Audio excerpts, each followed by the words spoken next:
bien entretenida, además bien enriquecedora culturalmente hablando. Bien, queremos recordarles, unos comentarios previos, queremos recordarles que esta semana es de cuarentena radical, así que solo nos vamos a ver, lamentablemente no vamos a ver virtualmente a través de las pantallas, las clases y las actividades de Hebraica que se dictan virtualmente, por ejemplo, cultura y también el BriefCon, todas estas actividades las vamos a tener virtualmente como lo hemos venido teniendo durante toda esta pandemia. Y bueno, y esperamos vernos entonces la semana que viene en persona aquí en los jardines y en los pasillos de Hebraica. Pero bueno, esta semana, mientras tanto, tenemos a un invitado de honor que nos va a hablar un tema, o mejor dicho, dos temas que son bien interesantes porque se mezclan y bueno, tiene mucho que decir, que es judaísmo y ciencia, judaísmo y medicina. Pero antes de hablar de él, quiero darle algunos mensajes y algunos comentarios previos para que esta charla funcione de la mejor manera. Les recordamos que los micrófonos deberán estar todos apagados. Si ustedes quieren hacer algún comentario, escribir algún mensaje, por favor pueden hacerlo a través del chat. Les recordamos que si su dispositivo móvil con el que se están conectando no aparece identificado, coloquen su nombre, de manera que Isaac pueda después responderle personalmente cada una de las preguntas. Bueno, de hecho ya empezaron a llegar, ya Samuel Gelman dice, hola Isaac, saludo de Isa, Dorita, Daniela, Hannah y el mío of course. Body Fission Tool también te dice muy orgulloso del doctor Benjamín. Bueno, ya empezaron a llegar los mensajes, ya la gente está acostumbrada a utilizar el chat. También quiero comentarles, bueno, ya lo de las preguntas entonces pueden hacerlo. También quiero comentarles que esta charla está siendo grabada y que va a ser colocada mañana en el YouTube de Hebraica, que es Hebraica Venezuela, nuestro canal de YouTube, para que ustedes puedan verla. También ponemos a disposición el correo comunicaciones@hebraica.com.be. Repito, comunicacioneshebraica.com.be para cualquier comentario o sugerencia que ustedes quieran hacernos. Siempre les recuerdo que este espacio es creado para ustedes y si hay algún tema en particular o algún ponente que quieran proponer, por favor háganoslo saber, que bueno, que con mucho gusto nosotros nos ocuparemos de contactar a estas personas y de preparar las mejores charlas para todo el público. Un comentario adicional antes de hablar del tema de hoy. Y me permito hacerlo y robar estos 30 segundos adicionales porque quiero hablar de la semana que viene. La semana que viene va a ser un Conexión Hebraica distinto. El martes que viene vamos a tener, en ocasión a la conmemoración del Día Internacional del Holocausto, de la recordación del Holocausto, vamos a tener un Conexión Hebraica en el que no vamos a tener uno o dos invitados, como hemos tenido otra oportunidad, sino vamos a tener a 6 invitados. Cada uno de ellos son personas, son nietos o hijos de sobrevivientes de la Shoah, personas como Thomas Ossers, Jaime Drach, Rebecca Bacher, Steven Bandel, con quien estuvimos, por cierto, la semana pasada, Pedro Stern, Karen Koenig, que nos van a hablar un poquito de esa experiencia como hijos o nietos que son segunda o tercera generación. Además voy a estar acompañado teniendo a este grupo selecto de personas, 6 personas, me va a acompañar Raquel Marcus a conducirlo. Necesito ayuda buscando un amigo para que bueno, podamos atender a todas estas 6 personas, así que desde ya lo estamos invitando para que el próximo martes a las 6 de la tarde hora Venezuela puedan acompañarnos.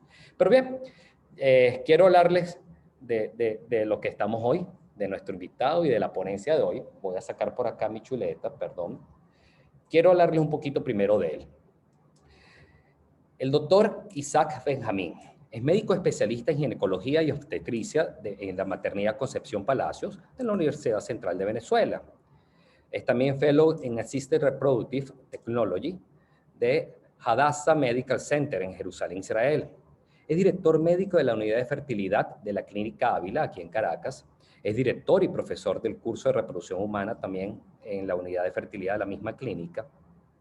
Además, es miembro fundador y primer presidente de la Asociación Venezolana de Medicina Reproductiva y Embriología, ABEMERE. Es miembro del Comité de Educación de la Red Latinoamericana de Reproducción Asistida, la Red LARA. Es acreditador y profesor de esta red también. Además, es profesor del Máster Internacional en Medicina Reproductiva Humana en la Universidad Autónoma de Barcelona, Hospital del Mar de Barcelona, Red LARA Almer. Es miembro de varias sociedades y gremios médicos, no solo aquí en Venezuela, sino también en varias partes del mundo. Lo vemos, conversamos con él hace un ratito, porque Bueno, como primicia, hay un libro que todavía se está terminando de cocinar, está en el horno, está en imprenta, pero ya vimos fotos del libro, ya todo el mundo está preguntando dónde se consigue este libro. Todavía el libro no está listo, está a finales de este mes, eso nos lo va a comentar él ahorita, pero bueno, es justamente la razón por la que lo tenemos hoy acá invitado. Así que Isaac, muchísimas gracias en nombre de la Junta Directiva, en nombre de todos los trabajadores que hacen vida en Hebraica y en nombre de todo el público. Ya llegamos a 80 personas, como puedes ver, así que el micrófono, la pantalla son tuyas para que puedas compartirlo y bueno, y nos vemos nuevamente un ratito cuando sea el ciclo de preguntas. Bienvenido, muchísimas gracias. Excelente, Juan Carlos, muchas gracias. Bueno, efectivamente voy a empezar por allí porque realmente, como te comentaba, fue una sorpresa con una foto muy casual la semana pasada y pues vaya, aquí estamos. El libro que tengo en la mano es el único y a finales de enero pues tendremos eventualmente ya todos los libros en físico y en digital a través de Amazon. Bueno, primero que nada, darles las buenas tardes a todos, agradecer a Hebraica, a su junta directiva por la invitación, agradecerle a todo el equipo de producción con el cual tuve la oportunidad de compartir hace unos minutos y me permiten tener todo muy bien organizado acá. Y bueno, por supuesto, darles la bienvenida y agradecerles a todos ustedes que están conectados y se tomaron su tiempo de estar conmigo ahorita, familiares, amigos, pacientes, y de verdad que muy emocionado en este momento bueno, que va a salir el libro ya para que lo puedan leer. Básicamente organicé estas palabras dividiendo la charla en tres partes, tratando de primero ponerlos en contexto, tratar de llevarlos a mi terreno, al terreno médico reproductivo y decirles un poco qué hacemos en medicina reproductiva, qué hacemos en la unidad. En segunda instancia, pues hablarles del libro, cómo llegamos allí, etcétera. Y finalmente ir a la parte de preguntas y poder tener esta interacción con ustedes y poder, bueno, responder a aquellas inquietudes que tengan. Entonces, bueno, creo que estamos compartiendo, todo está en orden, Juan Carlos. Sí, tenía el micrófono en mute, perfecto, se ve perfecto. Ok, excelente. Entonces, bueno, vamos a comenzar. Digamos, lo primero que quisiera definir es infertilidad. Después de que una pareja ha tenido relaciones sexuales regulares durante un año y no se ha embarazado, uno puede hablar de infertilidad. Este concepto hoy en día se aplica tanto en forma individual como en pareja. Normalmente, digamos que podemos dividir las causas de la infertilidad en un porcentaje similar tanto para varones como para hembras. Y básicamente tomar entre 20, 28, 30% de probabilidades de lo que se denomina la infertilidad inexplicada. No sabemos por qué está pasando. Obviamente, como pueden ver en la lámina, digamos, el factor masculino podría abarcar 28% más lo que tiene un 30-35%, y en el caso femenino estaríamos hablando de las fallas ovulatorias, los daños a nivel de las trompas, endometriosis, sumaría ese otro 40% y el otro 30% que viene siendo lo inexplicado. Entonces, de aquí nosotros podemos entender que una de las razones principales por las cuales una pareja no se embaraza tiene que ver la edad de la paciente. Y entonces aquí quisiera explicarles que la mujer nace con el número de óvulos que va a tener durante toda su vida, ¿no? Y específicamente en su época reproductiva. Entonces, cuando estos óvulos a lo largo de esa época van disminuyendo en cantidad y van disminuyendo en calidad. Y entonces podemos ver por qué esa línea azul nos muestra cómo va cayendo cuando va cayendo de manera apresurada después de los 35 y se hace mayor cuando ocurre los 38 hacia 40 años. Entonces, en ese sentido, podemos asumir que tenemos una cantidad de óvulos disminuida y una calidad también comprometida. En ese sentido, también podemos ver cómo la curva roja nos muestra que también a partir de los 35 años comienza ese ascenso en abortos y se hace muchísimo mayor después de los 40. Quiere decir que es importante la edad. La época reproductiva de la mujer está entre los 20 y los 50 años, pero la probabilidad de embarazo después de los 38, 40 disminuye abruptamente y obviamente después de los 45 se acerca a cero y la probabilidad de aborto aumenta tremendamente.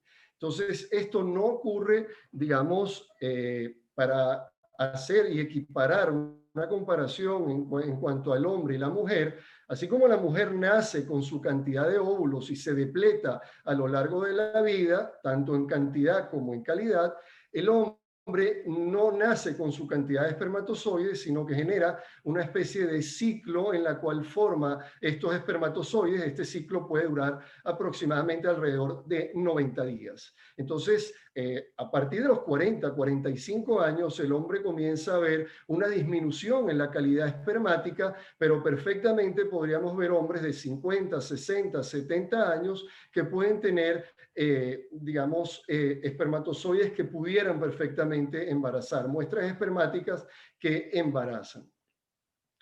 Entonces, ¿cuándo debemos estudiar? La pareja se debe estudiar cuando la mujer cumple la mujer tiene menos de 35 años, entonces debemos esperar ese tiempo que he dicho en la primera lámina, es decir, debe esperar el año, no nos debemos apresurar. Prácticamente el 90% de las parejas se van a embarazar en ese tiempo, pero siempre y cuando tenga menos de 35. Si la paciente tiene entre 35 y 40 años, entonces ese tiempo debe ser reducido a 6 meses. Es el tiempo de espera de búsqueda. Si esa paciente tiene más de 40 años, entonces el tiempo de estudio debe ser inmediato. No debemos retrasar porque ese tiempo biológico está consumido y debemos de trabajar. Para poder estudiar a las pacientes, establecemos en la unidad siempre un plan de trabajo y ese plan de trabajo se distribuye a lo largo del ciclo menstrual para organizar de mejor forma a la pareja y de alguna manera tener un tiempo en el cual uno va a tener resultados. El tiempo generalmente no debe superar al mes, mes y medio. Como ustedes pueden ver en la lámina, tratamos de llevar los estudios de lo que tiene que ver la parte infecciosa, la parte hormonal y la parte endocrina en una sola toma de sangre entre el día 2 o el día 3 del ciclo. Obviamente que de ahí pasamos a hacer citas desde el punto de vista anatómico, tanto ecográfico como desde el punto de vista radiológico para conocer el estado de las trompas y por supuesto que utilizamos cualquiera de estos días para poder citar al masculino y hacer lo que se denomina el espermograma, que es el estudio del hombre. Todo esto se organiza y en esta primera consulta realizamos lo que es la piedra angular del trabajo en reproducción, que es la historia médica, tanto femenina como masculina. De aquí va a partir todos esos antecedentes, bien sea desde el punto de vista personal, familiar, obstétricos y reproductivos que la paciente tenga. Y el paciente también se suma en la parte de la historia. Entonces quiere decir que comenzamos con todos estos estudios hormonales, bien sea las hormonas de la hipófisis, las hormonas ováricas, y esas hormonas son llevadas a nuestras curvas donde establecemos que tienen parámetros normales y de esa forma comenzamos a establecer un algoritmo de equilibrio entre los resultados que tenemos para tomar las decisiones. Después pasamos, como les dije, a estudiar el factor uterino y el factor tubárico. Para ello utilizamos la ecosonografía, utilizamos la histerosalpingografía, que es el estudio radiológico y que hoy en día sigue teniendo mucha vigencia en poder certificar que las trompas son permeables, es decir, están abiertas. Y finalmente, siempre terminamos con el estudio del útero endoscópico, haciendo la histeroscopia, y de esta manera, como pueden visualizar, podemos penetrar en el sitio donde se va a implantar el embrión. Aquí estamos entrando, estamos como en en una cámara entrando dentro del útero. Ustedes pueden ver el tubo y ven el piso del útero, ven el techo y las paredes laterales. Entonces, eso es una histeroscopia, una endoscopia uterina normal. Entonces, si uno establece cuando hace esa endoscopia y se consigue con esta imagen adentro, indudablemente que ya uno está haciendo diagnóstico en el cual tenemos eventualmente una estructura que en este caso se denomina pólipo y que puede interferir con la normal implantación del embrión. Entonces aquí comenzamos, digamos, de alguna manera a armar el rompecabezas de trabajo. Después de hacer esto, pasamos entonces a el estudio del espermograma. El espermograma es el estudio clásico del hombre en el cual vamos a establecer los parámetros de normalidad. Este estudio debe hacerse con una abstinencia regular entre 3 a 5 días y puede ser, digamos, generalmente es un estudio que se hace por masturbación y puede ser hecho en casa o puede ser hecho en el laboratorio, en el área dispuesta para ello. Entonces, obviamente vamos a los parámetros de regularidad, como ustedes pueden ver en la lámina, bien sea de volumen, de movilidad, de concentración, de morfología, en cuanto a cantidad de glóbulos blancos, y esto, según la OMS, son parámetros que están estandarizados desde el año 2010.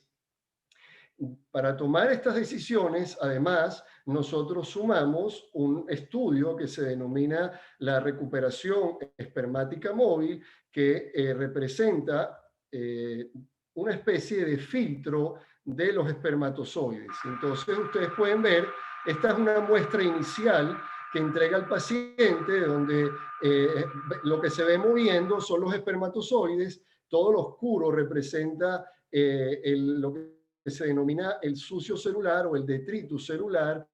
Ahí pueden haber antígenos, etcétera. Cuando se produce el filtro o el lavado espermático, entonces vemos cómo esa muestra se limpia y vemos los espermatozoides nadar libremente. En base a esta concentración de espermatozoides, se toman decisiones muy importantes desde el punto de vista reproductivo. Y de ahí la importancia que les quise traer y ver las diferencias entre la muestra inicial que se recibe y una vez que se ha producido el lavado espermático. Como les comenté, debe hacerse la morfología, también en base a ella se toman decisiones en cuanto a técnicas de baja complejidad o de alta, que hablaremos en unos minutos, y también realizamos la prueba de integridad cromosómica, que representa eventualmente la capacidad de penetración que tiene el espermatozoide dentro del óvulo. Entonces es una prueba que también nos puede permitir saber el pronóstico de acuerdo a la técnica que vayamos a utilizar. Finalmente, aunque no realizamos de primera línea esta prueba, me parece muy importante, lo cual es la fragmentación de ADN espermático. Es una prueba que realizamos en aquellos casos donde tenemos fallas de implantación embrionaria, donde se utiliza en aquellos casos de aborto recurrente, pacientes fumadores, pacientes masculinos mayores a 40 años o eventualmente en pacientes que tenemos infertilidad inexplicada. Es importante realizar la fragmentación para poder entender eventualmente cuál es el método que debemos utilizar.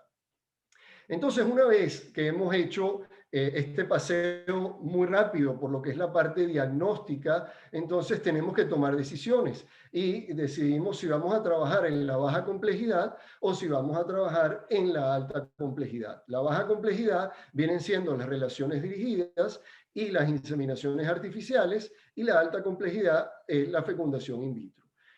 Las relaciones dirigidas generalmente están, digamos, para aquellos casos muy sencillos y consiste en los cuales vamos a tratar a los pacientes y guiar los momentos en los cuales van a tener las relaciones. En las inseminaciones artificiales Como bien pueden ver en la lámina, consiste en el depósito de espermatozoides previamente preparados, como pudieron ver en la lámina anterior del lavado espermático, para ser inyectado en el tracto genital a través de un catéter. Y generalmente, cuando hablo del tracto genital, generalmente se trata de inyectar intrauterina. Las inseminaciones a nivel de vagina y a nivel del cuello son muy poco frecuentes, pero el concepto debe abarcar todo esto, ¿no? Entonces, las inseminaciones tienen indicaciones muy precisas. Las utilizamos generalmente en desórdenes ovulatorios, en aquellos pacientes los cuales tienen el año y no tienen una causa definida por qué no se han embarazado, en los que hay alteraciones desde el punto de vista espermático, pero muy leve, y aquellas alteraciones donde tenemos moco hostil y eventualmente debemos salvar ese paso del cuello, pues entonces con el catéter podemos llegar dentro del útero. Las inseminaciones también tenemos indicaciones para realizar inseminaciones con semen de donante en aquellos casos donde existe ausencia de espermatozoides, que es lo que nosotros denominamos como la azospermia, y esta ausencia de espermatozoides puede ser desde el punto de vista obstructivo o no obstructivo. Generalmente estos casos son llevados a alta complejidad, pero eventualmente si hay razones económicas o alguna otra razón que el paciente no quiera hacer la alta complejidad, puede derivarse a semen donado. Entonces, obviamente, las pacientes que desean ser madres digamos, sin pareja, pues utilizan esta alternativa también. Después llegamos pues a la fecundación in vitro, ¿no? Y tenemos que hacer un viaje a hace 43 años, cuando se produjo la primera bebé probeta, como se denominaba, y pueden ver en lo que eran las redes, esas eran las redes sociales de antes, esas eran las revistas, esas fueron las presentaciones que tuvimos, y bueno, realmente es impactante ser parte de esta historia, ¿no? De vivir esto. Entonces, quisiera conceptualizarlo primero. La fecundación in vitro consiste en esa secuencia de procedimientos que involucran la fecundación fuera del cuerpo, la fecundación de los gametos, obviamente femenino, el masculino, fuera del cuerpo, y eventualmente eso se puede alcanzar de dos maneras: la forma convencional, en lo que es una placa de cultivo, o eventualmente por medio de la inyección intracitoplasmática de espermatozoides. Es importante, y la historia siempre hay que tomarla en cuenta, que el doctor Edward, quien fue el biólogo, aquí fue el biólogo, y el doctor Steptoe fueron quienes lograron el primer nacimiento.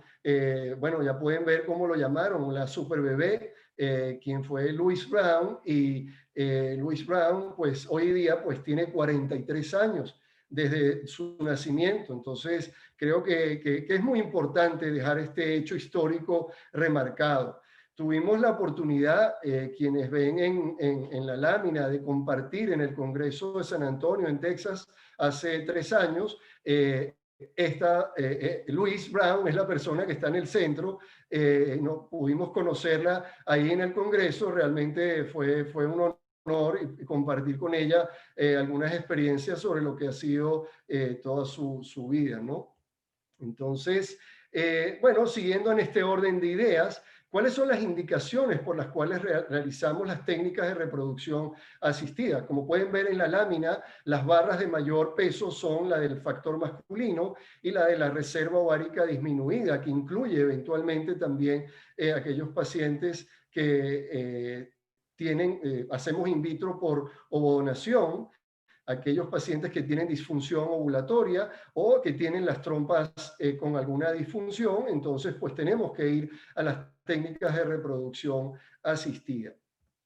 Para llegar a esto tenemos que estimular a las pacientes. La estimulación consiste en dar una serie de medicación a la paciente de manera, digamos, en un ciclo que es todo coordinado. Estas medicaciones van siendo llevadas desde el punto de vista tanto en el consultorio como desde el punto de vista de laboratorio, y hasta que llegamos a un punto donde logramos los objetivos. Es decir, que a nivel ovárico logramos conseguir estas pelotas negras que se denominan folículos, y entonces bajo anestesia general logramos vía vaginal la aspiración de ese líquido folicular, que es donde se encuentran los óvulos. Esos óvulos son los que están viendo en pantalla. El óvulo que está marcado como A es un óvulo que no está denudado, tiene lo que se denomina la corona radiada, ese circulito con esa peluca, y el óvulo que está denudado, que está todo limpiecito con su cuerpo polar, es el que están viendo abajo. Lo coloco así porque cuando se hace in vitro se maneja el óvulo A.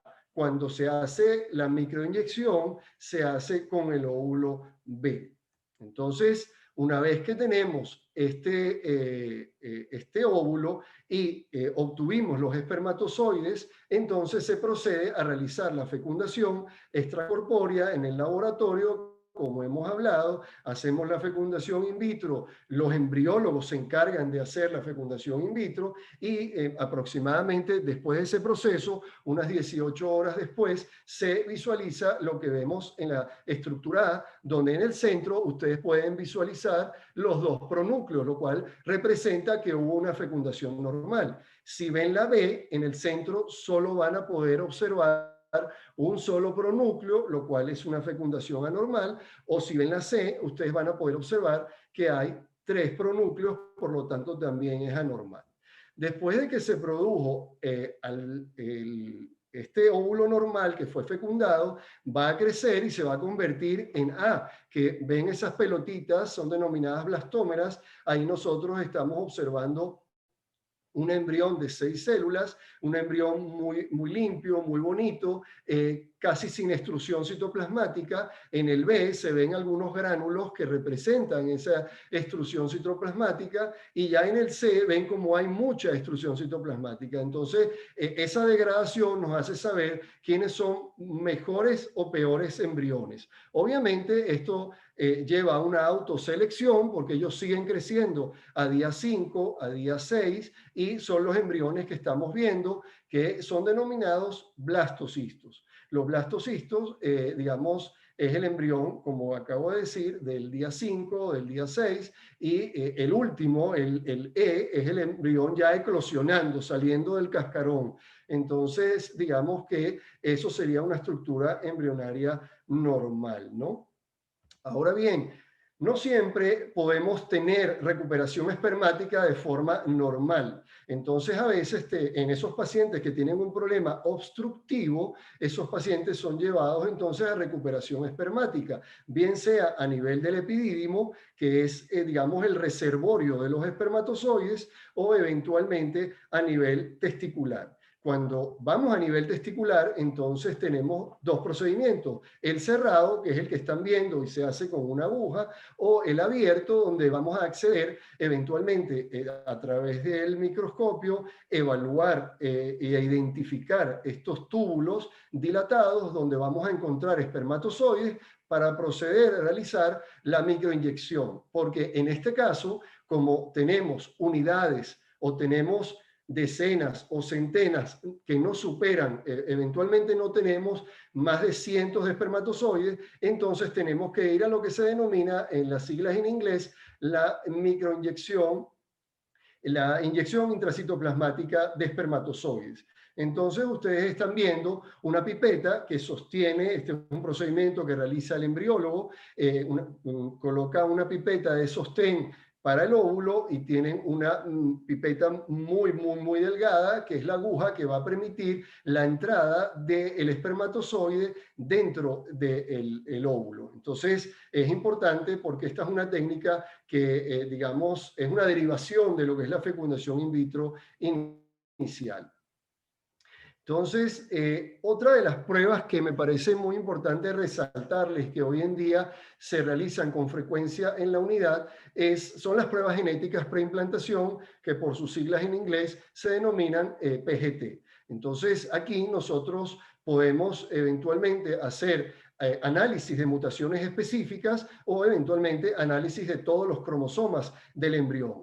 Esas pruebas se realizan haciendo una biopsia, como les acabo de nombrar, esta biopsia hace que una vez que esa biopsia se puede hacer con láser o sin láser, en este caso están viendo el punto rojo es el láser que está permitiendo hacer el corte embrionario o la decisión embrionaria. Entonces allí nosotros debemos de congelar el embrión porque la respuesta del estudio que vamos a realizar no va a llegar antes de las 24 horas. Por lo tanto, siempre tiene que haber congelación y después de eso es que vamos a de que tengamos el resultado, vamos a poder realizar la transferencia. Entonces, bien, ya tenemos, pasamos por de tener el embrión como tal, sabemos que ese es el embrión que vamos a transferir. Esa transferencia se realiza en consultorio bajo condiciones muy precisas.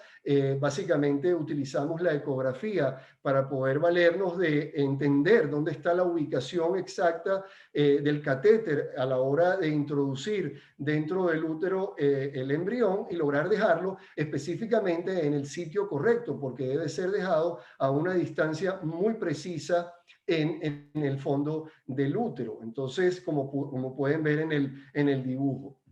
Entonces, obviamente, todo este es un trabajo mancomunado entre lo que es el paciente, el médico, el embriólogo y el embrión. Eso es muy importante entenderlo porque al final todos tuvimos el éxito. Entonces, como pueden ver en las láminas, nosotros pues tenemos, esta es una lámina de números de la Red Latinoamericana de Reproducción Asistida, donde ves que la tasa de embarazo y la tasa de parto simple, bueno, la tasa de embarazo ronda entre los 40 y 50% y esa tasa va cayendo en la medida en que la edad de la paciente va creciendo. De igual forma, por supuesto, la tasa de parto siempre es menor que la tasa de embarazo por los mismos abortos que van ocurriendo y por supuesto va a ser menor en la medida en que la paciente crece en edad. Eso no tiene ninguna diferencia con respecto a lo que nosotros vemos en los reportes del CDC en los Estados Unidos. Las cifras son muy similares por hacer una comparación entre lo que se ve en Latinoamérica y lo que se ve en los Estados Unidos. Finalmente, desde el punto de vista clínico, quiero dejar que utilizamos también hoy dentro de la especialidad lo que se denomina la preservación de la fertilidad. Hoy en día esto es un área muy importante en nuestra especialidad y está concebida para trabajarse tanto en el área oncológica como en el área no oncológica. Y entonces las técnicas que están realmente comprobadas son la congelación de embriones, la congelación de semen, eventualmente la cirugía preservadora de fertilidad que hacemos para mover, por ejemplo, movemos los ovarios para que no queden expuestos a la hora de que la paciente tenga que recibir una radioterapia y tratar de proteger la reserva de ese ovario. Las que todavía ya no son experimentales, pero están en camino a ser utilizadas en mayor proporción, son la congelación del tejido ovárico y el tejido testicular y la utilización de, digamos, toda esta gama de hormonas que nos permite proteger las gónadas. Y finalmente, lo que no está todavía en experimental, y siempre son preguntas, es que la está en este área experimental la maduración in vitro de folículos, el ovario artificial, las células madres ováricas, la quimioterapia con nanopartículas y, bueno, todos los agentes fertiprotectores que todavía este es un área que solo se maneja en la parte experimental. Bueno, yo espero no haberles cansado con la parte médica, que siempre es un poco cansona, pero me parece bueno, es algo muy fascinante poder compartir con ustedes porque no estamos hablando de cosas ni de eventos que tienen más de 50 años. Entonces, como pueden ver, la primera bebé probeta o la primera bebé que nació por fecundación in vitro tiene 43 años hoy. Entonces, la inyección intracitoplasmática de espermatozoide se hace a partir del año 92. Estamos en una era donde se hace microscopía en tiempo, donde las incubadoras eventualmente no se abren y podemos tener esa alternativa y podemos visualizar el crecimiento embrionario. Los embriólogos tienen esa ventaja también hoy en día. Contamos con lo que les acabo de decir, con todos estos esquemas de congelación, con todos los esquemas de preservación y muchos cambios en lo que se refiere a la batería de medicación para poder hacer que las pacientes tengan los óvulos y trabajar. Y por supuesto, en la parte masculina pudieron ver cómo tenemos acceso a, el testículo, al epidídimo, al testículo para hacer la búsqueda de los espermatozoides que eventualmente no pueden ser entregados de manera espontánea. Bien, ante todo este mundo tan fascinante, pues pasamos a esta segunda etapa donde pues uno siempre tiene esta venia de querer dejar, digamos, un mensaje, de querer hacer algo actualizado desde el punto de vista reproductivo, que involucrara toda la parte médica, embriológica, genética, psicológica, nutricional. Y bueno, y ahí vino mi adición, porque no solamente generé capítulos de ese tipo, sino que bueno, pues tuve la idea de sumar la parte teológica y poner a que los rabinos nos expusieran las leyes de la religión judía en relación a los temas de fertilidad en nuestros días. Entonces, creo que bueno, es un trabajo que no ha sido fácil porque obviamente al principio pensar editar temas religiosos no suena muy lógico cuando yo no soy el experto en los temas religiosos, pero creo que en ese sentido tengo que agradecer mucho a los rabinos y tengo que agradecer a los rabinos y a las rabinas que participaron y a todos quienes escribieron, que ya les voy a dar, digamos, su cabot. Yo siento que tengo también un especial agradecimiento con las pacientes, porque las pacientes me fueron enseñando de una u otra manera que, mire doctor, mi rabino dice que si puedo, no me debo estudiar ahora, me tengo que estudiar dentro de 2 años, pero ¿cómo el rabino va a decir eso si yo estoy diciéndote que es ahora? Yo acabo de hacer yo tengo que estudiarte ahora por esta condición. Sí, pero es que el rabino dice que esto debe ser de esta manera. Entonces ahí uno empieza a entender de que si esta pareja quiere cumplir con el primer precepto de Perú Urbu, con el precepto de crecer y multiplicados, y uno quiere ayudarlos, entonces uno tiene que oírlos, tiene que entender qué es lo que ellos necesitan. Y entonces ahí viene ese punto donde fui comprendiendo esas necesidades, me fui mezclando con las supervisoras, fui entendiendo un poco ese mundo que a veces no sabía qué responder cuando a veces un colega me pregunta y me dice, mira Isaac, vino una señora y dice que tiene que ir a un baño antes de ir al in vitro, ¿cómo le digo? ¿Cómo le explico? Le digo, bueno, eso sí, ese es el mikve, tienes que hacer esto, pero me parecían que eran respuestas no formales. Entonces decidí formalizarlo, decidí que los rabinos hablaran, conversaran, nos explicaran, vinieran, compartiéramos y nace pues fertilidad y judaísmo, ¿no? Y entonces, para el cual tuve el honor que el Rishon LeZion, el gran rabino de Jerusalén, Shlomo Moshe Amar, escribiera unas líneas de prefacio. Tuve también el honor que la presidenta de la Red Latinoamericana de Reproducción Asistida, la doctora María do Carmo, escribiera el prólogo. El libro consta específicamente de 28 capítulos que ustedes pueden ir revisando en la lámina. Aparte, como eso, todos estos capítulos tienen todo lo que les comento y una actualización importante en todo lo que tiene que ver esa parte médica, embriológica, psicológica, genética, nutricional, y sexológica también. Entonces, y al final también introduje una parte que me pareció de apoyo, y la vamos a ver en la parte hebrea, ¿no? Que es el soporte, en el soporte de fe, que fue justamente el capítulo, uno de los capítulos de Salmos, ¿no? Que ya lo voy a conversar en unos segundos.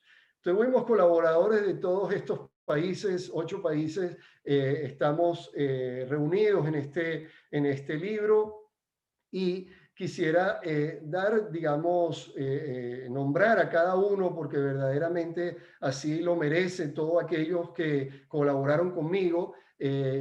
Tengo aquí a los rabinos, empezando por el rabino Isaac Cohen, que quiero aprovechar la oportunidad de desearle pronta recuperación en unión a su esposa y toda su familia y que esté con nosotros. El rabino Joseph Fegelstock en Argentina, el apoyo incansable del rabino David Pérez en Panamá y el rabino Yehoram Ullman en Australia, quien estuvo cabeza a cabeza y nos pudo visitar en la unidad para conversar sobre estos temas. Desde el punto de vista clínico reproductivo, conté con la ayuda del doctor Orlando Arcia, Sami Bronfermacher, Indira Centeno, Paula Cortiñas, Chantal Felsenstein de Misraji, José Valentín Figueira, María del Pilar Fortes, Jorge Lerner, Gustavo Pajés, Leticia Parparcén, Francisco Rodríguez. En el área urológica, el doctor Ricardo Mateus, Rodolfo Mateus, Ricardo Sotorrosa. En el área psicológica, a la doctora Sofía Berens. En el apoyo emocional y supervisión, a Esther Benayón de Benamú, a la Rabanit Hani y a la Rabanit Hadara.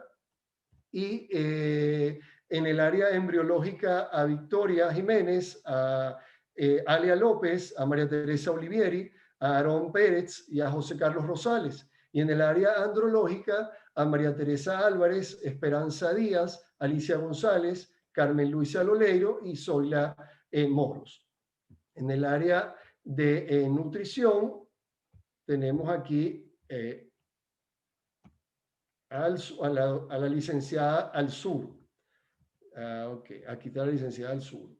Quiero hacer también un especial llamado de atención y de ayuda, porque en estos momentos de dificultad, en este año de pandemia que pasamos, no fue fácil encontrar dónde cristalizar el libro, dónde llevar a cabo esta línea editorial, y realmente con Pilar López en Colombia, en Bogotá, logramos que ella entendiera este proyecto, se comprometiera en la realización y le diera mucha altura a la edición del libro, y de verdad que estoy muy contento con el trabajo que hemos realizado. El libro está avalado por la Red Latinoamericana y por la Asociación Venezolana de Medicina Reproductiva. Y quiero hacer mucho hincapié en los temas de judaísmo, como nombraste al principio, que son Torá y fertilidad, mikve, evaluación de la pareja, consideraciones alágicas, despistaje genético preconcepcional, técnicas de reproducción asistida según la ley judía, pruebas genéticas preimplantación, supervisión alágica, que es la ley judía para los tratamientos de reproducción, la ashgahá, supervisión de los procedimientos, la selección de sexo, útero subrogado y donación de gametos en el judaísmo, la intimidad de la pareja en tratamientos de fertilidad, y El pintor de tu vida, que representa una de las charlas que dio la Rabanit Hadara, representa una de las charlas de soporte de fe, y finalmente no un capítulo, sino algunos salmos, algunas plegarias que tienen que ver con la reproducción, con la fertilidad, donde me pareció que era una manera de poder ayudar no solo en la parte médica, sino también, o en la parte embriológica, sino también en la parte espiritual. Entonces, una vez que todo esto se llevó, pues un trabajo con todas las personas, con todos los doctores, con todos los rabinos y rabanit que acabamos de ver, pues claro, entramos en profundidades. Y al entrar en profundidades, encontramos extractos del libro como estos, ¿no? Donde, aunque la Torá fue entregada hace más de 3.200 años y el Talmud fue escrito hace más de 1.800, existen respuestas para muchas de las preguntas que nosotros nos podemos hacer. Por otro lado, vemos como el judaísmo no promueve abstenerse de ninguna de estas técnicas, pero siempre sugieren de que eventualmente verifiquemos si están permitidas, si no están permitidas, y que siempre se haga la consulta a los poskim, que son las autoridades en la legislación judía, para que puedan aclararnos eventualmente los debates sobre alguno de los procedimientos. Es increíble ver que Abraham, Isaac y Jacob y tres de sus esposas, Sarai, Rivka, Rachel, eran estériles. Es una cosa que ¿por qué? ¿Entienden? Nos tenemos que cuestionar. Debemos dejar otro de los extractos que está escrito en el Talmud: para la concepción de una vida son necesarios el padre, la madre y Dios, y cada uno de ellos aporta a la criatura puntos específicos de ese ser, ¿no? Sí es importante que en las halajot, digamos, en las leyes, está claro de que cuando una pareja tiene que ir a un procedimiento de reproducción, debe hacer la consulta al rabino, y entonces hacemos una especie de triángulo de trabajo para el bienestar de esa pareja. Como pudieron ver al principio, yo les hablé de un periodo de diagnóstico, les hablé de todo lo que era esa fase de estudio, después les hablé de la toma de decisión, cuál es el tratamiento, y entonces, bueno, ahí viene, hay que hacer el diagnóstico y hay que ir al tratamiento. Bueno, todo eso debe ser supervisado. Pero yo creo que yo no les podría dejar la cara que yo puse una vez cuando una de las pacientes, a través de sus rabinos, me preguntó que, Isaac, yo quisiera saber si tu unidad es una unidad kasher. Entonces, ¿cómo la unidad? O sea, la unidad es kasher, o sea, no es la comida la que es kasher.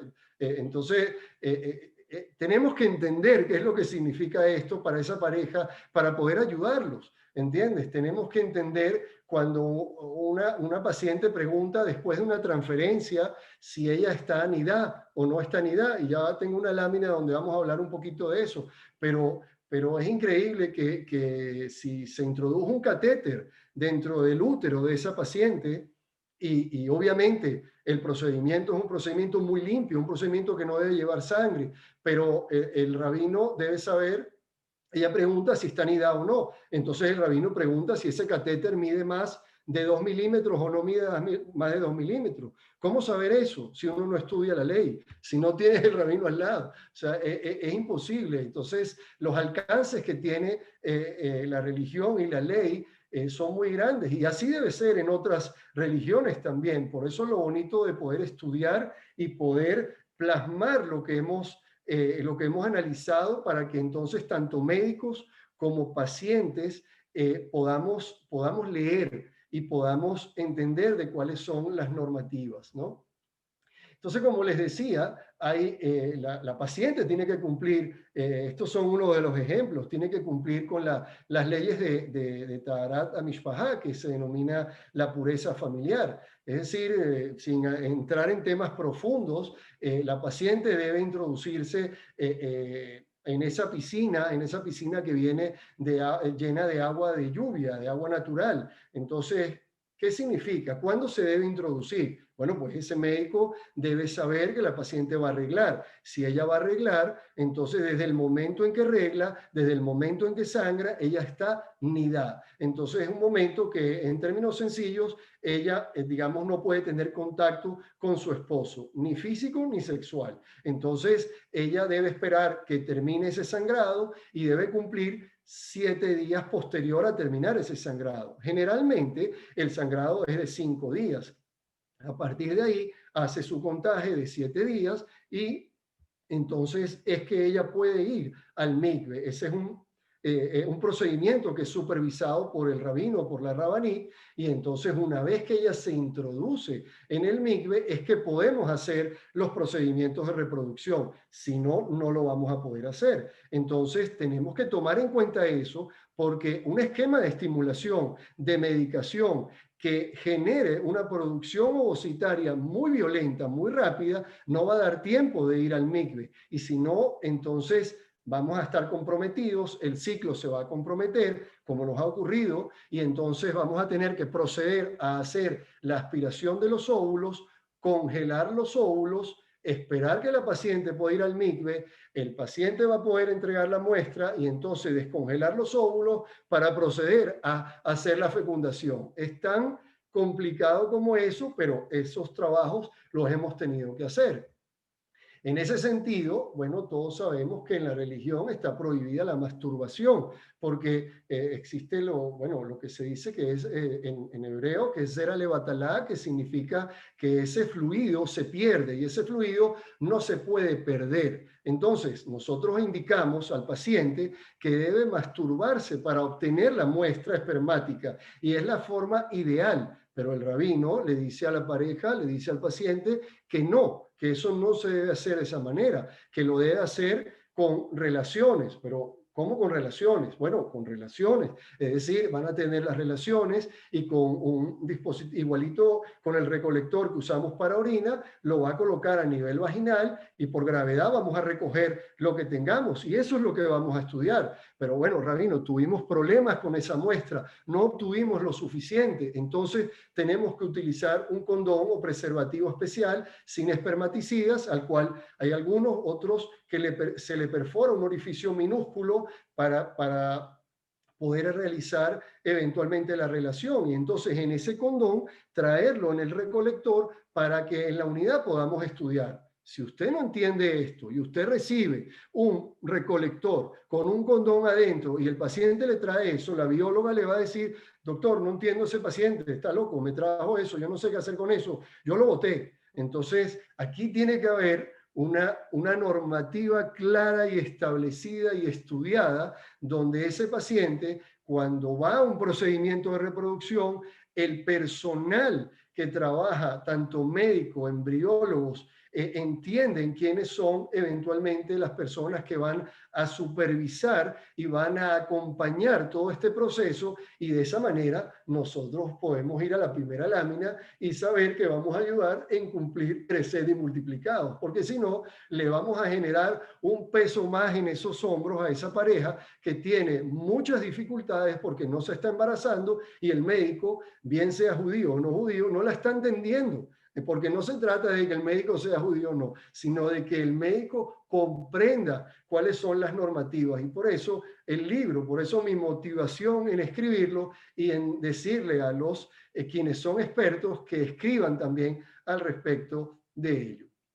Bueno, algunos otros extractos, es decir, como les acabo de decir, se considera que la extracción de espermatozoides para las técnicas es un acto prohibido. Bueno, eso está respondido aquí. Cuando el método realiza un procedimiento de reproducción, es importante tomar en cuenta si es sanidad o se tiene que hacer en los momentos de pureza familiar. Bueno, ya les adelanté alguito. Eventualmente puede existir intercambio de material. Bueno, obviamente las respuestas están ahí, pero yo quisiera aquí poner un énfasis en lo que ha sido durante toda esta labor.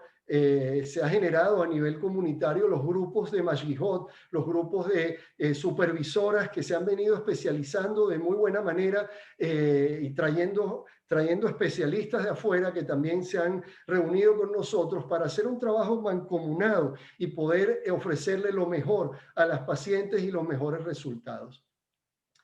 Sigo adelante, entonces, ¿existe alguna inquietud en profanar eventualmente el sábado o alguna fiesta judía? Es decir, ¿se puede hacer el procedimiento un sábado o en fiesta judía? Las respuestas están.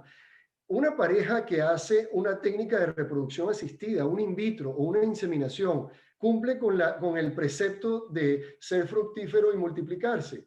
Aquí estará la respuesta. Reconoce la ley judía a un niño nacido por métodos de reproducción. ¿Quiénes son los verdaderos padres? Entonces, se permite que estos métodos, sean utilizados si no puede ser de otra manera. Una pareja que ya tuvo un bebé y quiere tener otro bebé y no queda embarazada, puede ir a técnicas de reproducción asistida. Eventualmente, una paciente que utiliza semen de un donante se considera que es diferente obviamente al del esposo. El niño es ilegítimo, se considera mamzer ese niño. Se puede utilizar la donación de óvulos o de espermatozoides. ¿Quién es la verdadera madre? ¿La biológica o la madre sustituta? Entonces, bueno, la última pregunta es si se permite en la religión el procedimiento para la donación de óvulo. Esas preguntas que son muy complejas. Mi idea al principio era tratar de allanar el camino de los médicos y de los pacientes, pero claro, cuando te enfrentas tienes que ir a completar todo el reto y el reto se complica al final. Y entonces aquí están pues algunos de los extractos que tenemos en el libro. Y así me quiero despedir. Entonces, como haz su voluntad como tu voluntad para que Él haga tu voluntad como la suya.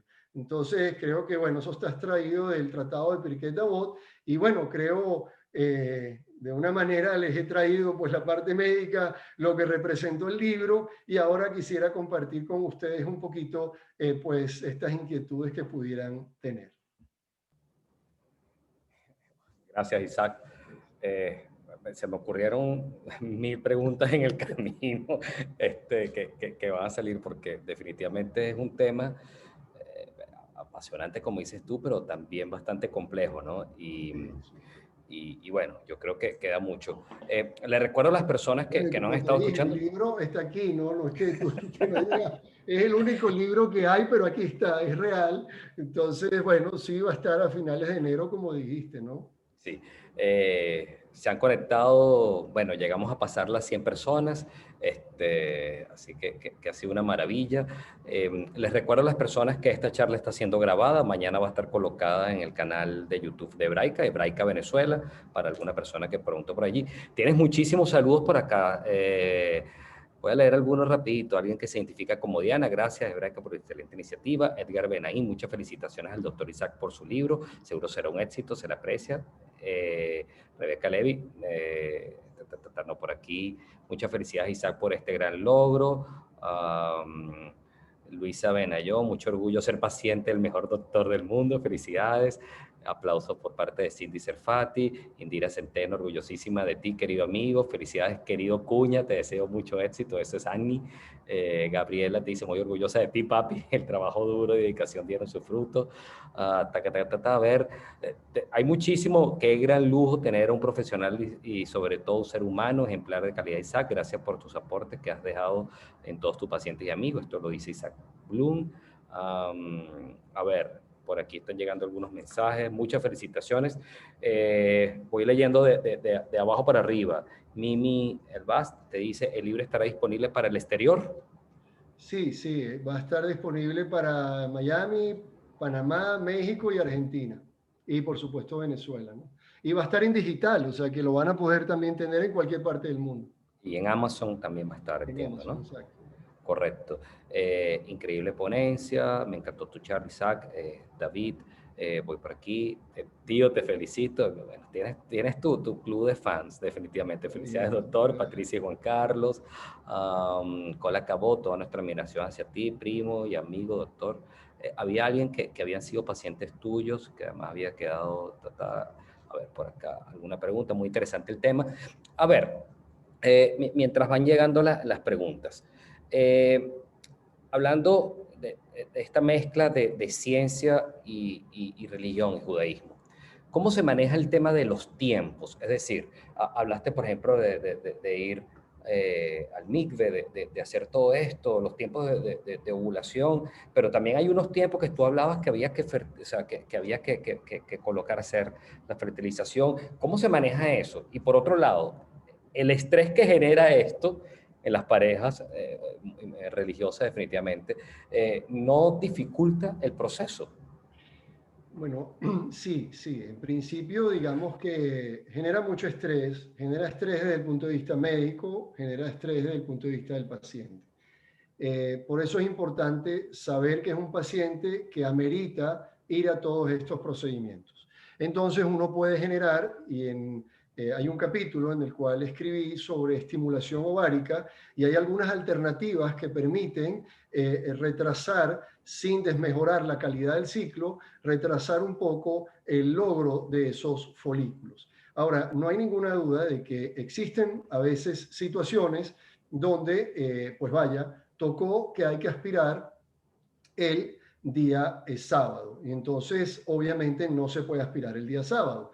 Tocó que hay que aspirar el día viernes, pero el paciente no ha ido a micve. Entonces, no se puede aspirar el día viernes. Entonces, uno tiene que tomar decisiones clínicas en pro de lo que está ocurriendo. Obviamente, a veces eso encarece un poco el esquema, porque si yo tomo la decisión de aspirar para no perder la calidad de esos óvulos, tengo que congelar. Entonces, puedo esperar que vaya a micve. Una vez que va a micve, puede haber la relación, puedo obtener espermatozoides y ahí proceder a hacer la fecundación. Entonces, tengo que descongelar y ahí comenzar a crecer. Entonces, suma un poquito por encima de lo que teníamos expectado, pero no hay duda de que hay solución. Y si hay solución, el rabino no va a ceder. ¿Me entiendes? Porque hemos tenido situaciones donde los rabinos, pues obviamente ante las múltiples fallas de un paciente, ante los múltiples movimientos, han decidido de que ese paciente no se va a hacer el procedimiento en sábado, pero sí hay que hacerle una ecografía para decidir. Entonces, quiere decir que la supervisora tiene que o ese paciente tiene que desplazarse, tiene que ir caminando al consultorio, no se le va a cobrar, ya la secretaria sabe que no se le va a cobrar, ella entró, se hace el procedimiento, todo funciona, el paciente te pregunta, doctor, ¿me puedo inyectar en la noche? Si usted dice que me inyecte ahorita, pero prefiero inyectarme en la noche. Es decir, que hay una serie de normas que podemos saltar o no, y vaya, si ponemos en peligro el caso, es lo que hacemos, pero no hay duda de que tu pregunta es muy al lugar porque está en el día a día de nosotros y todo el tiempo el rabino tiene que tomar las mismas decisiones que nosotros y ojo, las decisiones son individualizadas. ¿Y por qué son individualizadas? Bueno, porque no es lo mismo un paciente que tiene 6 casos o un paciente que está haciendo su primer caso. No es lo mismo un paciente que tiene 25 años a un paciente que tiene 45. Entonces, obviamente, está pasando por una situación es distinta en el caso, ¿no? Sí. Aquí Raquel Achuel te dice, querido Isaac, socio de Shen, que Dios te bendiga por todo tu profesionalismo con adaptación alágica, excluyendo todos los aspectos morales, emocionales y psicológicos. Te quiero mucho, tremendo logro de este libro, además de todos tus logros como amor y perseverancia. Los procesos de fertilidad son muy duros para las parejas en lo emocional y lo espiritual. Se contempla que reciban soporte psicológico, terapéutico, religioso en el proceso, especialmente cuando las cosas no salen bien. ¿Cómo se maneja el tema, por ejemplo, kasher, que comentabas? O sea, ¿cómo certificas tú que es kasher? Desde los instrumentos, me imagino, hasta cuando se hace el Brit Milá en adultos, un rabino asiste al quirófano y está allí. ¿Cómo es este proceso?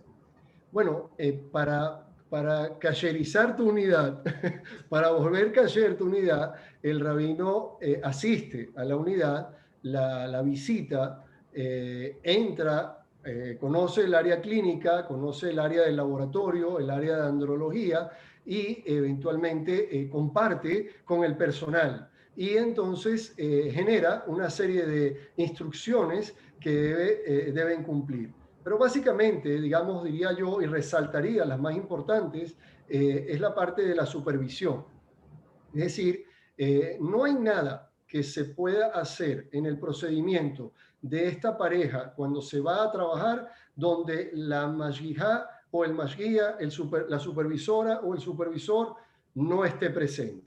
Eso es elemental. Y por eso esta persona esta persona tiene que conocer al embriólogo, tiene que conocer a la enfermera, tiene que tener la vestimenta adecuada para entrar a la unidad, tiene que saber si estamos en época de COVID, cómo se comporta alguien dentro de la unidad si tenemos un caso. Entonces, quiere decir que es de parte y parte, pero para seguir ejemplificando, si el paciente va a entregar la muestra de semen, tiene que haber una supervisora en el área de andrología que no se va hasta que no han terminado de estudiar la muestra y desecharla, o de estudiar la muestra y congelarla. Y si la muestra es congelada, se le colocan unos sellos que permiten certificar que la muestra no ha sido violentada, sino que hasta que viene nuevamente la supervisora, ella sabe que están las marcas que se han dejado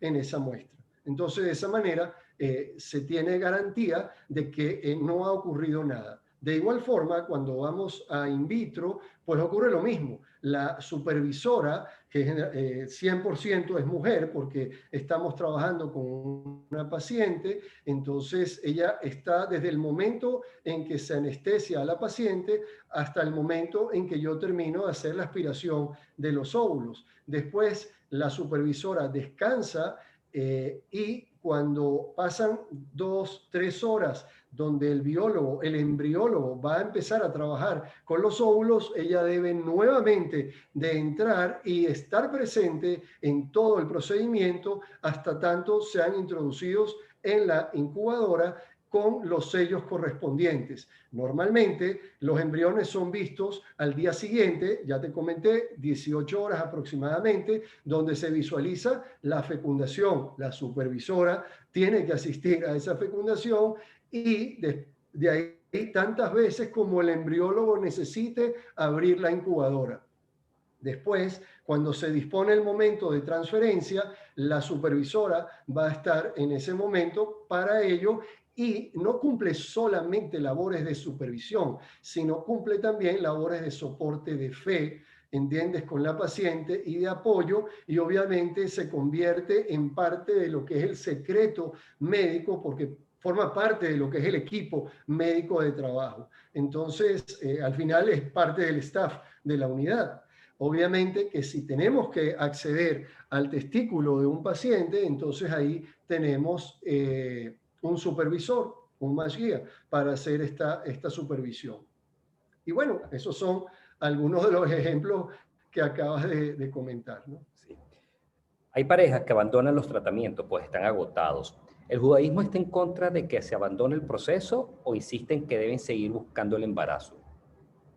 Bueno, en el libro está el capítulo de la Rabbanit Hadara Weissman, está también el de Chantal Mizrahi, que habla en el capítulo también en el de Hani, que se habla mucho de soporte de fe. Se habla, vaya, yo creo que todos los rabinos hablaron, porque el Rab Pérez también, el rabino Cohen también habló de soporte de fe, porque es imposible no hablar de estos temas y no hablar de soporte de fe, no tener la Torah al lado y entender que hay que tener paciencia, de que los tiempos de Dios son perfectos y que eventualmente tenemos que ir trabajando, y más aún cuando la pareja tiene ese rabino que le va a dar el apoyo. Por eso yo creo que, y siempre doy ese mensaje y trato de estar allí, de que es difícil cuando uno le hace ver a la pareja, mira, yo no entiendo lo que dice tu rabino, yo creo que, bueno, no sé qué decirte, porque es que realmente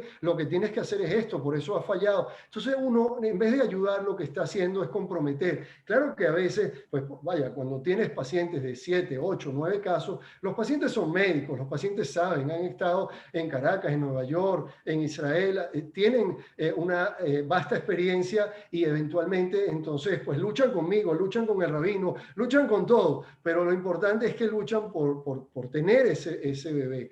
El final y la respuesta es que no te tienes que dejar vencer, porque la mayoría se embaraza. Es muy difícil que un paciente, que una pareja no se embarace. Tiene que llegar el momento correcto para que eso ocurra, y hay que tener la orientación médica adecuada, la guía espiritual adecuada, y que haya esa conjunción que permita tener el bebé. Claro. A ver, por aquí no hay más preguntas. Quizás, bueno, ya sabemos, para finales de mes está disponible el libro. Valga la cuña, pero bueno, creo que ahí hay muchísimas preguntas que tienes. Mostraste algunas de ellas que están seguros la respuesta. Yo quiero dejar que te despidas de las personas, no sin antes hacer dos comentarios adicionales. Uno particularmente para ti, y para eso me voy a robar un comentario que escribe Próspero Benarroch aquí. Grande como autor, gigante como ser humano, enorme por su corazón y no menos importante, maravilloso como dirigente comunitario. Dichoso de tenerlo entre nosotros, Cola Cabot. Yo creo que es algo que pensamos mucho definitivamente.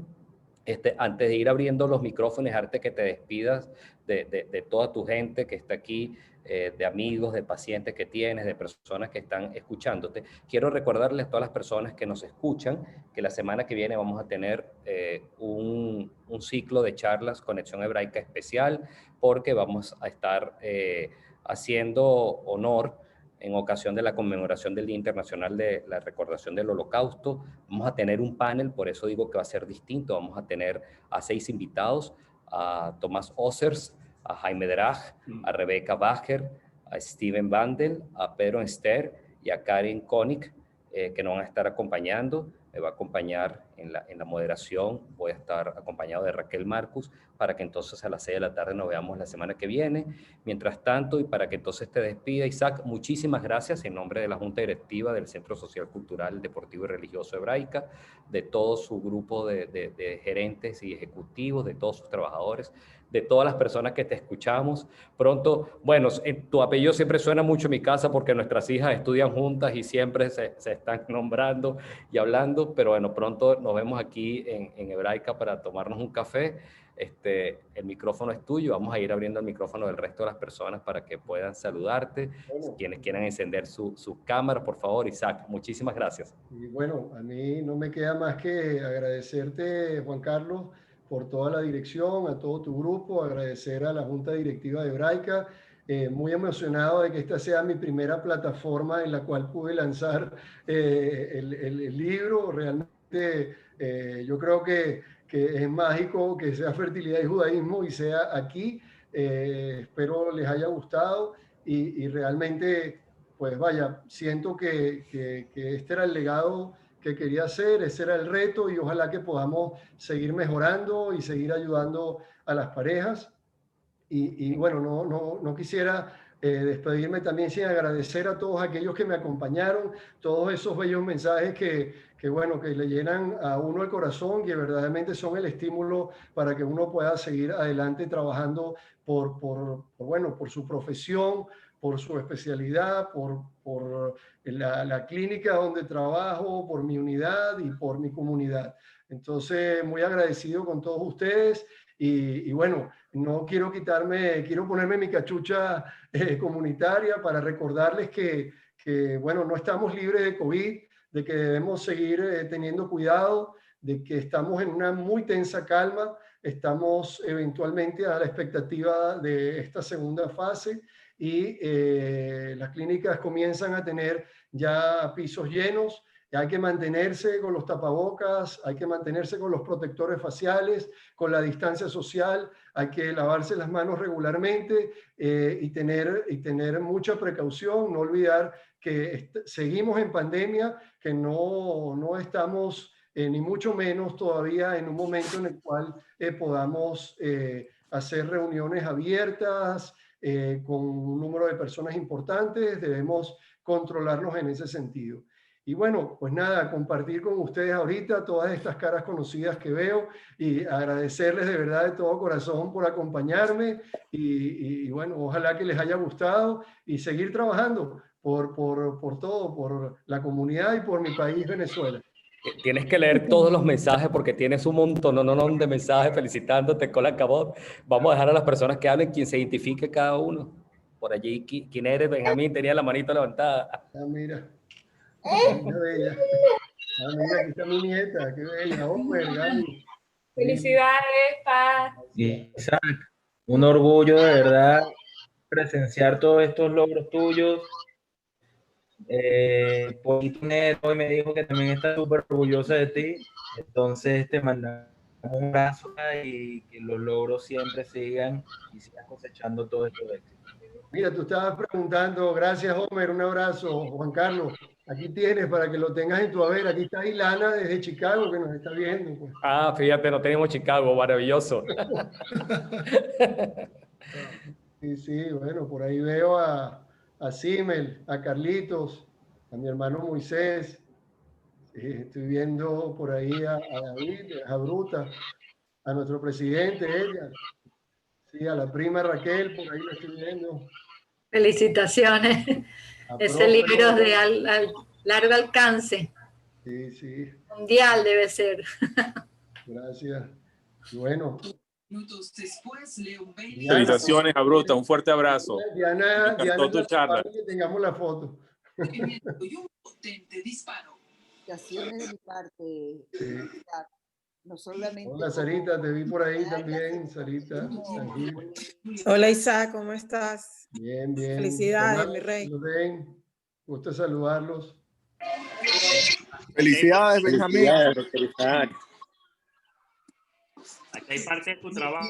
Excelente. Hola, Luisa. Excelente la entrevista. Hola, Sidi.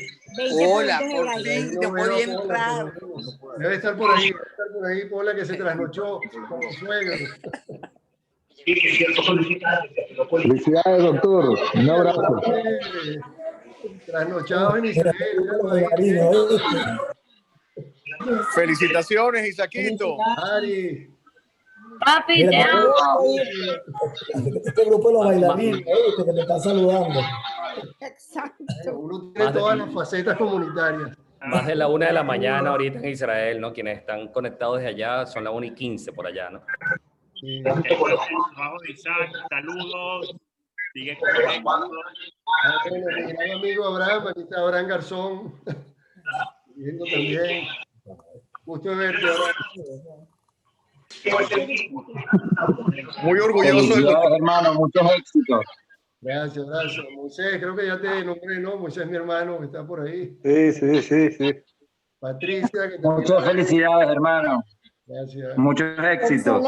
Excelente la entrevista, excelente el doctor. Muy claro, muy seguro. Gracias. Qué chévere poder estar con ustedes. Gracias. Parte de la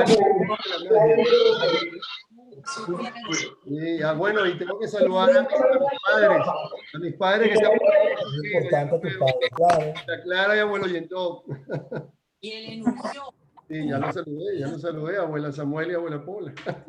Aquí me están haciendo, punteando, que no me olvide los abuelos. Aquí los estoy. Beneficios serán mayores que los costes Mi causados amigo por Moisés Acerrap, que también lo veo por ahí. nada para dirigir las finanzas. Esto siempre es familiar. Fíjate que hay muchas caras, siempre hay pareja y todo. Directora de Peri Abaten, jefa de Mashihot. En el área. Felicidades. Sí.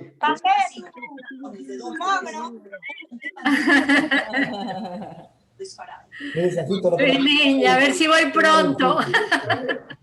Por esta pandemia.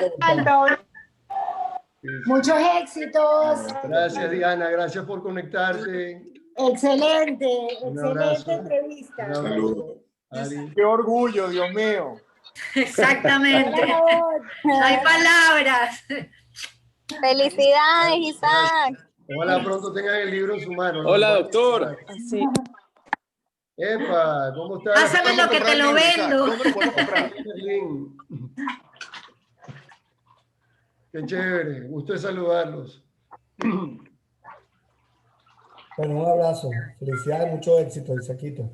Sí, bueno, aquí pronto los invito a que inviten a... Ah, no, pero aquí está mi cuñado y mi cuñada, Paul y Carolina. Felicidades, hola, Cabol, cuñado, un abrazo. Gracias, saludos. Sí. Sigan los logros. Chévere, Ileana Cohen también. Gracias, Ileana. Felicidades.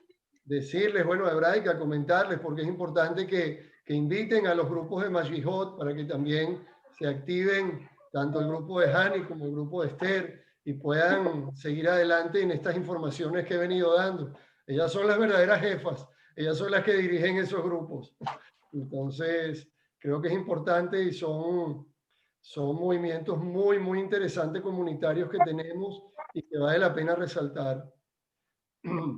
Clarita, la prima. Ah, no, mira, aquí está mi prima, mi sobrina Clara, quien fue la que hizo la portada del libro. Hola, Isaac. La que hizo la portada del libro, Clara. Más alto. Gracias. El mejor, sin duda. Gracias, Clary. Saludos en casa. A ti. Sí, aquí están. ¿Quién está por ahí? Ah, no, Esther. Ah, no, Esther y la tropa con David.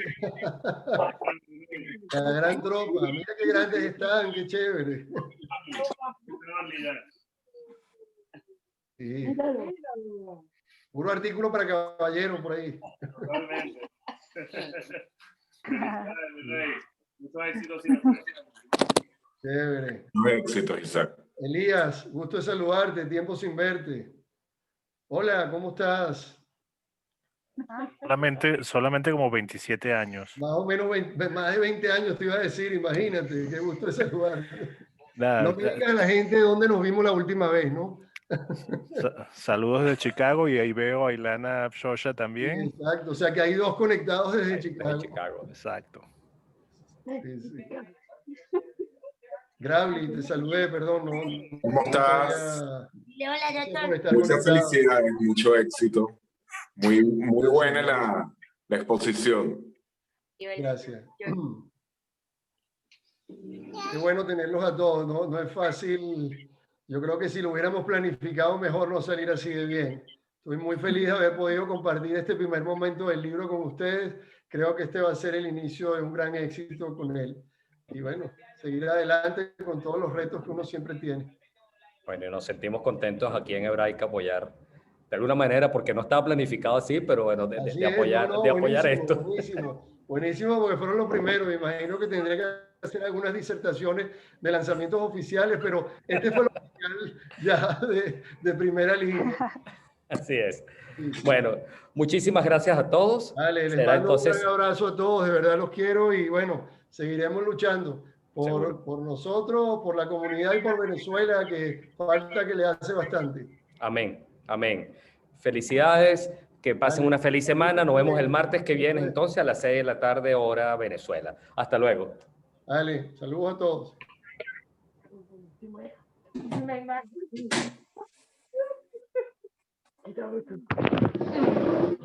Qué buenísimo, ¿verdad?